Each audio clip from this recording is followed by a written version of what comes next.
Greetings, my fellow boxing fans, boxing enthusiasts, and the YouTube boxing community. This is the Boxing Scholar. I am Marcelo, and in this edition of the Boxing Scholar, I will analyze and attempt to answer the question, who is the best fighter pound for pound? And to you UFC fans, when I say fighter, I mean boxer. Shout out to the UFC, MMA. I love that sport. Big fan of the Diaz brothers. Okay, the consensus among most boxing fans and experts is that the top two best fighters in the world are Vasyl Lomachenko and Terrence Bud Crawford.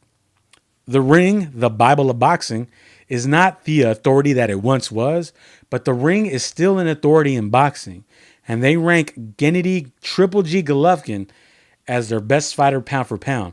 I, for one, do not agree with that. Triple G is definitely a top 5 pound for pound boxer, but I don't think he's a top 2.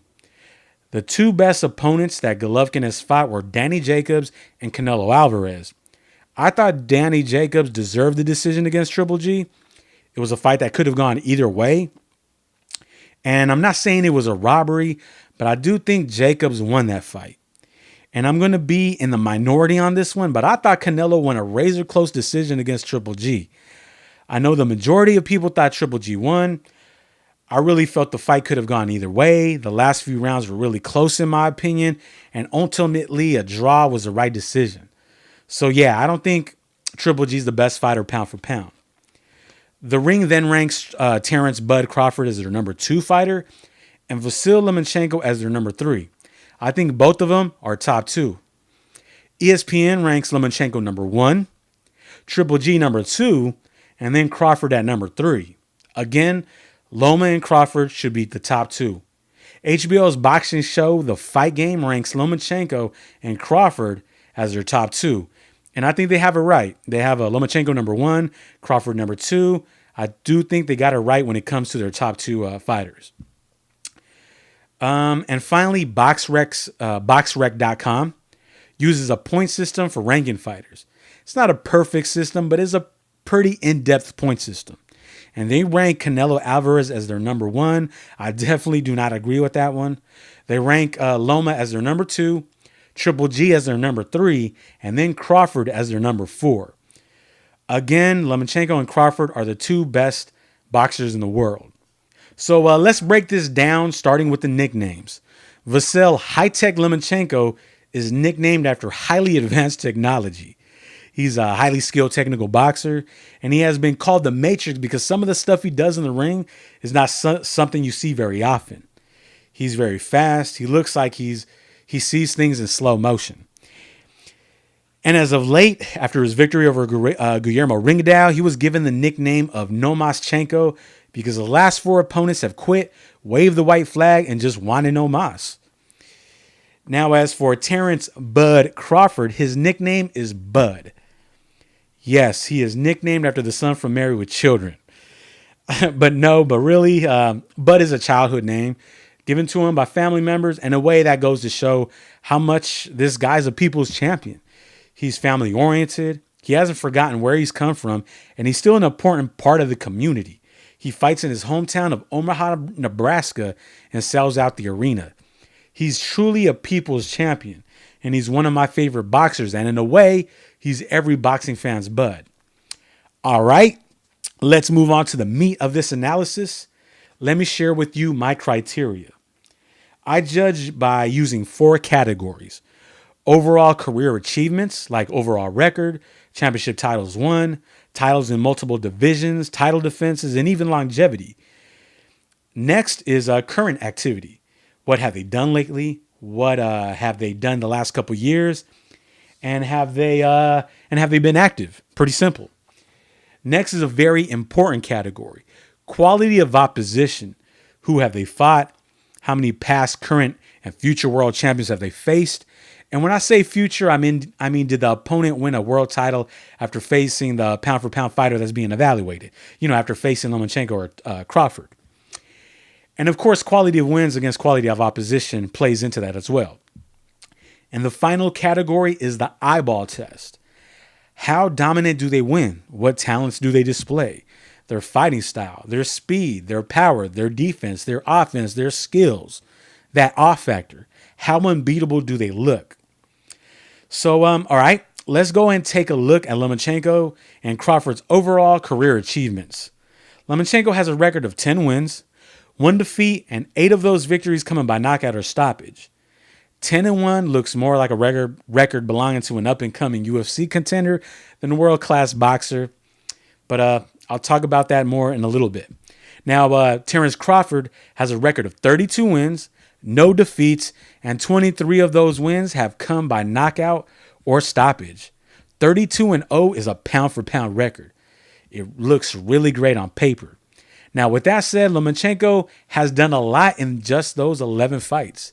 In just his second fight, he fought for a featherweight world title. He came up short against a very experienced veteran in Orlando Salido, but in his next fight, his third fight, he fought for the vacant WBO featherweight title again and won it against Gary Russell Jr. Then 4 fights later, in his 7th fight, he won the WBO Super Featherweight Championship by knocking out Roman Rocky Martinez. Crawford is also a 2-division titleist, winning the WBO Lightweight Championship against Ricky Burns, then winning the vacant WBO Super Lightweight title against Thomas Delorme. Then he defeated Victor Postol to grab the WBC Super Lightweight strap and unifying the titles. But Bud wasn't done. He snatched both the IBF and WBA Super Lightweight titles by defeating Julius Ndongo. Crawford won every major title at 140 pounds to become the undisputed champion. He is the undisputed super lightweight champion of the world. Now that's old school. And to my video game nerds, that's like grabbing all the pieces of the Triforce and combining them together in The Legend of Zelda. Crawford did that. Now, Lomenchenko winning titles in 2 different divisions in just a span of 7 fights is impressive and nothing to scoff at, though.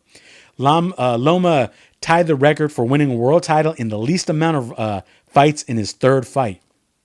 It's a record originally set way back in 1975 by Sansak Mangsurin. I don't know, from Mangsurin from Thailand. I don't know if I really pronounced that correctly, but that in itself is an impressive achievement. Now, the advantage for this category could go either way, but I'm going to give a slight edge to Crawford when it comes to overall career achievements. He's just done more, and he just has the loftier numbers and stats. Next category is current activity, and both these guys have been working. Throughout 2016 and 2017, Lomenchenko is 5-0 with 5 knockouts, with wins over Rocky Martinez, Nicholas Walters, and Guillermo Rigondeaux. Terence Crawford is also 5-0 through 2016 and 2017. 4 of those wins coming by knockout.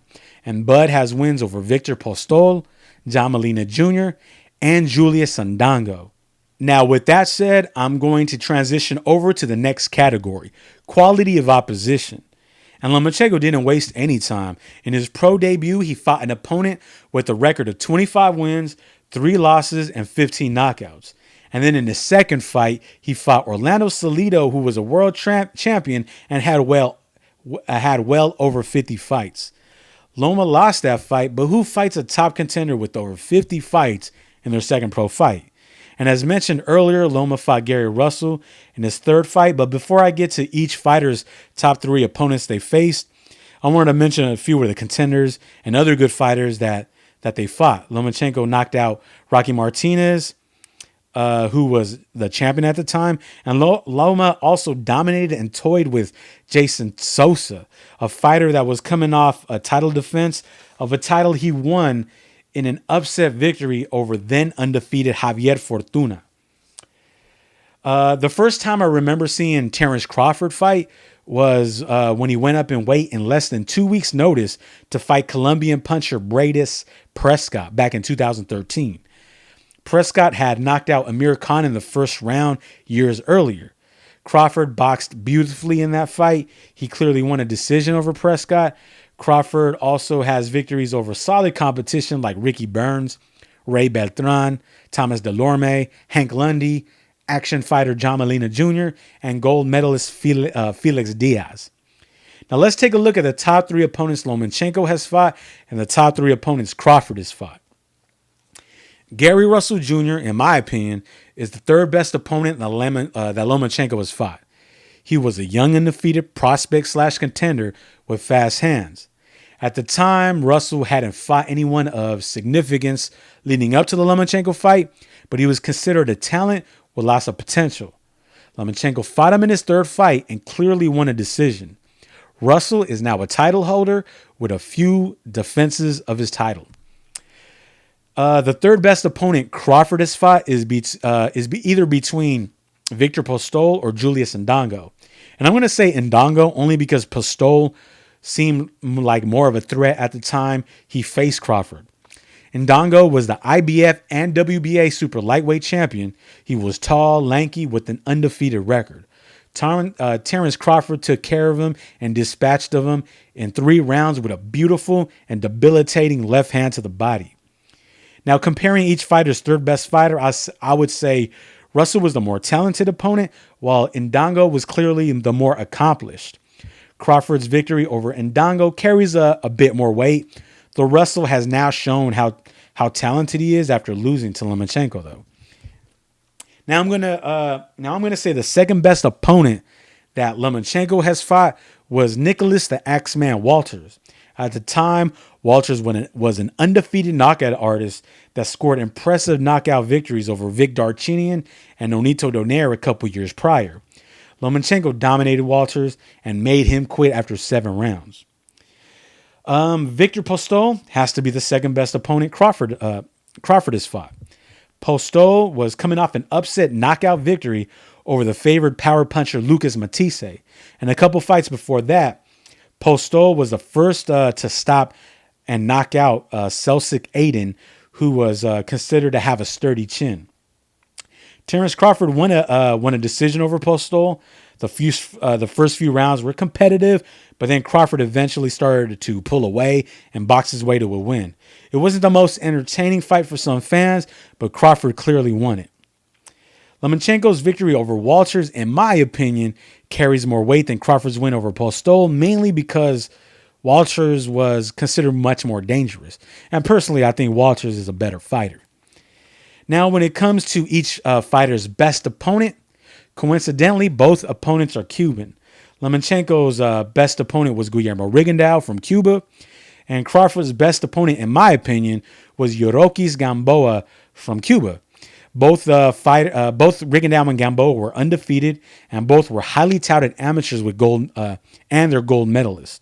Rigondeaux was in every pound-for-pound top 10 list that I saw prior to fighting Lomenchenko, and I don't know if I remember correctly, but I do believe Gamboa was in some top 10 lists at the time he fought Crawford back in 2014.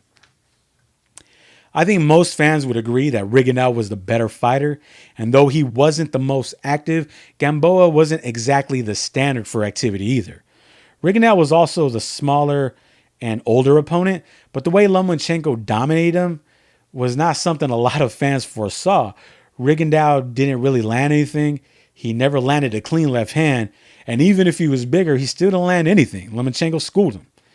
Now, Crawford versus Gamboa was one of the best fights of the year in 2014.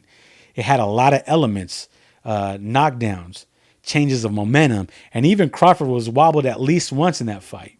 The first few rounds, it did look like Gamboa was going to pull away using his speed and movement, but then Crawford switched to a southpaw stance, adjusted, and started picking Gamboa apart and finished him off in the 9th round of a fantastic fight. So when comparing their quality of opponents, it's pretty even in my opinion. Crawford may have the slight edge in the amount of recognizable names, though I think you can argue Loma's best 2 opponents are better than Crawford's 2 best opponents. Another thing, Lomenchenko has defeated his best opponents in a much more dominating fashion than Crawford. And with that, I'm going to transition over to the next category, the eyeball test. Both of these guys fight like pound-for-pound fighters. Both of these guys are elite, highly skilled, and talented. Lomenchenko has very fast hands and feet, amazing footwork. The things he does in the ring is not something you see very often. And when he is focused on defense, he does seem very hard to hit. Another thing that I find interesting for a speedy boxer like Lomachenko, he appears to be front foot heavy, which is kind of unusual. Most speedy boxers and counterpunchers are more back foot heavy and fight off the back foot. But Loma is naturally right-handed that fights from a southpaw stance, so I'm sure that has something to do with it. Now, as for Terrence Crawford, he is a fundamentally sound textbook boxer. If there was an actual school of boxing, Crawford would be the valedictorian, mainly because Mayweather can't read. I'm kidding. He can read, just badly. Okay. The way Terrence Crawford fights reminds me a lot of Pernell Whitaker. His boxing stance is very similar. The way he throws his jab looks similar. And though he may not have the defense and speed that Whitaker had, Crawford does have a mean streak that also reminds me of Whitaker. When Crawford gets hit, he wants to retaliate with something bigger. He does not want to let you have that last clean punch. Now, when it comes to who appears more unbeatable, it's kind of hard to say. And I know Loma has a loss, but that was in his second fight. And right now he would stop the version of Salido he fought years back. Loma now dominates his opponents. And as for Crawford, aside from his dominating victory over Ndongo, Crawford does take a while before getting into gear in some of his more competitive fights, though he still comes out as the clear and decisive victor. Again, this can go either way, and it just really depends on who you like. So I'm going to go ahead and share with you my top 5 pound-for-pound fighters currently. Now, pound-for-pound lists always change, and it's not easy to stay at the top. So here's my top 5. Number 5, I have Mikey Garcia. He makes the top 5, and though Canelo has a better resume, I do rank him ahead of Canelo simply because I think he's better, and he's still undefeated. Number 4, I have Triple G. He's still undefeated. His 2 toughest fights were against quality opponents, Jacobs and Canelo, and those fights could have gone either way. Number 3, I have Sergey Kovalev. And I know this might not be a popular number 3, but his only defeat is to the last pound-for-pound number 1 and to future Hall of Famer Andre Ward. And that jab and right hand is still a lot to deal with. Now, for my number 2 and my 1, the final 2, Lomenchenko and Crawford, I'm gonna have to give the top spot to Lomachenko. He just looks way more unbeatable to me. His combination of speed, angles, accuracy is just a lot for opponents to deal with. Loma plays and toys with quality opponents. Lomachenko is special, as is Terrence Crawford. You can't go wrong either way. If you have Crawford as your number 1, that's perfectly fine. This list could easily change in their next fight. Remember, this is a mythical list. A boxer has to really be an all-time great to stay in the top of the pound-for-pound list for a prolonged period of time, like Floyd Mayweather Jr., Roy Jones Jr., Julio Cesar Chavez Sr. So there you have it. I have Lomachenko number 1, Crawford number 2, Sergey Kovalev number 3, Triple G number 4, and Mikey Garcia number 5. All right, my people, let me know your thoughts. Leave a comment. Let me know who's in your top 5 pound for pound. And if you have yet to subscribe, go ahead and tap that subscribe button. So Merry Christmas, Happy Hanukkah, Happy Kwanzaa, Happy Boxing Day, Happy New Year, and Happy Holidays. I will see you next year. Goodbye and adios. You're the best around. Nothing's gonna ever keep you down.